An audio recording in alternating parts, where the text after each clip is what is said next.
Wow. Pertama, menggambarkan atau melukiskan suatu tempat, benda atau suasana tertentu. Dua, menggambarkan objek melalui indera sehingga pendengaran dapat membayang apa yang digambarkan tersebut. Tiga, menggambarkan objek secara detail seperti bentuk, ukuran, warna, atau ciri-ciri psikis atau keadaan suatu objek dengan rinci. Empat, membantu informasi. Lima, berdasarkan fakta baik yang bersifat ilmiah maupun berteori. Iya, benar. Jadi ciri-ciri teks deskripsi itu ada 5. Yang pertama itu menggambarkan atau melukiskan suatu tempat, benda atau suasana tertentu. Lalu ada menggambarkan objek melalui indera sehingga pendengar ini dapat membayangkan apa yang sedang digambarkan. Lalu yang ketiga itu ada menggambarkan objeknya secara detail seperti dalam bentuknya, terus ukurannya, warnanya, atau ciri-ciri yang psikisnya atau keadaan suatu objek dengan rinci. Lalu yang keempat itu ada teks deskripsi ini membuat informasi dan informasi ini itu berdasarkan fakta baik yang bersifat ilmiah ataupun yang non ilmiah. Nah, selanjutnya di sini ada tujuan dari teks deskripsi. Nah, tujuan dari teks deskripsi ini itu sendiri untuk menggambarkan objek dengan cara menuliskan objek dari sudut pandang penulis. Nah, melalui teks deskripsi ini pembaca atau pendengar dapat membayangkan bentuknya, rasanya, rupanya suatu benda atau suasana di sebuah tempat atau peristiwa. Lalu di sini ada ciri-ciri teks deskripsi. Boleh tolong dibacain, Moni? Ciri-ciri dari isi teks deskripsi. Ciri-cirinya yaitu isi teks dibagi menjadi bagian-bagian objek isi. Teks menggambarkan secara konkret seperti apa hal dengan kandungan emosi sehingga menggunakan kata-kata dengan emosi yang kuat, yaitu ibuku yang teguh, tangguh, ayahku yang sabar, ombak menggempur, kemolekan pantai, dan sebagainya. Ya. Lalu selanjutnya di sini ada struktur dari teks deskripsi. Nah, struktur dari teks deskripsi di sini ada 5 yang lebih tepatnya itu yang pertama itu judul. Nah, judul ini terdapat pada paragraf deskriptif. Setidaknya itu harus mengandung 3 aspek yang 3 aspek yaitu relevan, provokatif, atau menarik dan juga singkat. Lalu selanjutnya itu identifikasi. Nah, penentuan identitas dari orang, objek atau benda itu sendiri. Nah, yang selanjutnya ada klasifikasi sebuah unsur per unsur dengan sistem dan suatu kelompok yang sesuai kaidah dan standar yang sebelumnya sudah ditetapkan. Lalu selanjutnya ada deskripsi. Nah, deskripsi ini berisi gambaran-gambaran atau penjelasan tentang objek atau hal yang sedang dibahas. Lalu yang terakhir itu ada kesimpulan. Nah, kesimpulan ini itu penegasan kembali pada hal yang dianggap penting. Nah, kesimpulan ini juga bisa dicantumkan atau tidak, jadi opsional. Oke. Lalu selanjutnya ada ciri-ciri kebahasaan teks deskripsi. Nah, di sini yang pertama itu menggunakan kata-kata yang khusus, yang mengkonkretkan seperti warna dirinci menjadi merah, kuning, atau hijau. Lalu yang kedua itu menggunakan kata sinonim dengan emosi kuat seperti indah diungkapkan dengan sinonim yang memiliki emosi seperti elok, terus memukau, atau menakjubkan. Lalu yang ketiga itu menggunakan majas. Yang keempat itu menggunakan bahasa yang seolah-olah pembaca ini dapat melihat, mendengar, dan merasakan apa yang dideskripsikan. Lalu yang kelima, ciri kebahasaan ini menggunakan kata ganti orang seperti kucingku, ayahku, atau ibuku.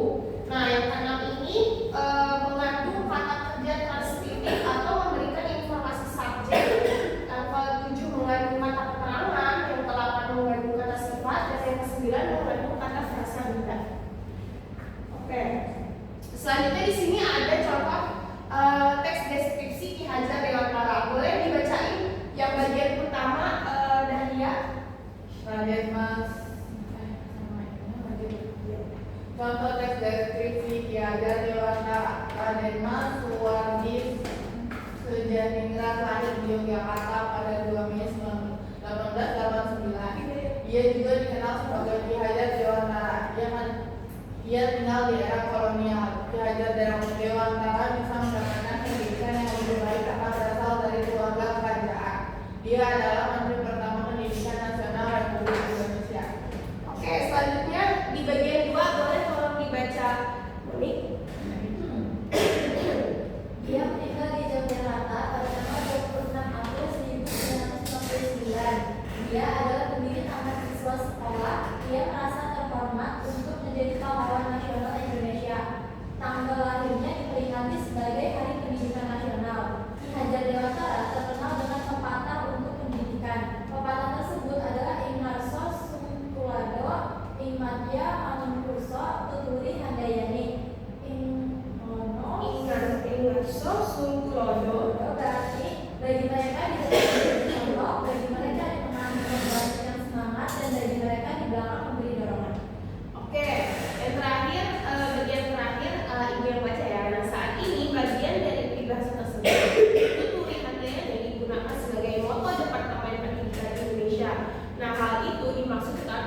menggambarkan seseorang guru yang ideal setelah transmisi pengetahuan pada siswa mereka.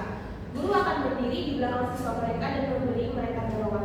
Nah, yang pertama ini, yang bagian pertama itu apa namanya, Dahlia?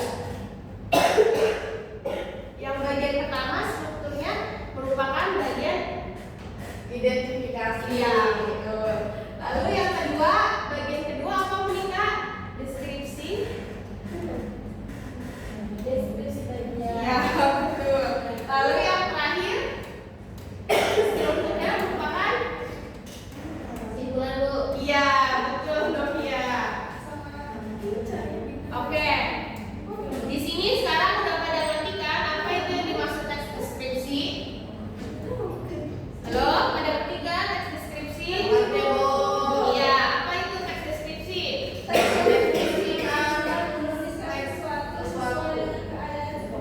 Iya, betul. Oke. Di sini sebelum ibu mau ngasih evaluasi, biar nggak semangat, kita mau terlebih dahulu. Semuanya berdiri. Ayo berdiri Amel. Ayo semuanya berdiri. Nah, as breathing ya. Kalau ibu bilang botak, kalian pegang kepala. Kalau ibu bilang batuk, kalian pegang gini. Kalau ibu bilang batik, kalian pegang baju. Oke? Botak kepala, batuk pegang mulut, terus kalau batik pegang baju. Oke, mulai ya. Batik, botak, batuk, batik, botak, batuk, batuk, batuk, botak, batik, batuk, botak, batik, botak, batik, batuk, botak, botak, batak, botak. Nah, sekarang ibu mau minta bikin dua kelompok ya. Kita akan evaluasinya dengan jawab cepat. Boleh maju aja dibikin dua kelompok. Ini kelompok apa namanya? Susah banget. Jule. Yang ini kelompok? Oke. Nanti nanti kalau ibu bacain soal, terus kalian mau jawab, kalian maju dulu sambil kalian nyebutin nama kelompok kalian. Cepet-cepetan ya jawabnya. Oke? Ya kan biar kalian cepat. Sabar dulu. Ibu baca pertama. Pertanyaan yang pertama. Ya, cepetan nanti kalau kalian yang pertama udah jawab, nanti kalian tukar ke belakang ganti teman kalian yang jawab ya. Soal pertama, apa tujuan dari teks deskripsi?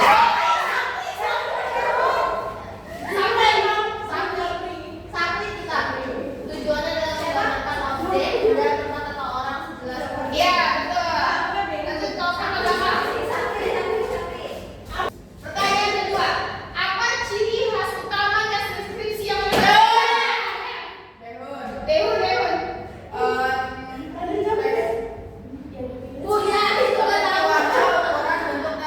Ya, betul. Tukar ke belakang. Pertanyaan ketiga, sebutkan 3 struktur utama teks deskripsi. Dehun apa Dehon? Jawabannya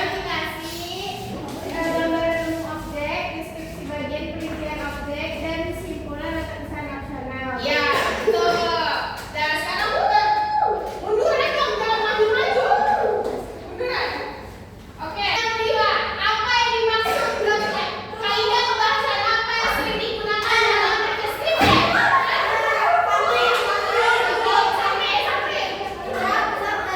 Ya. Apa yang dimaksud dengan identifikasi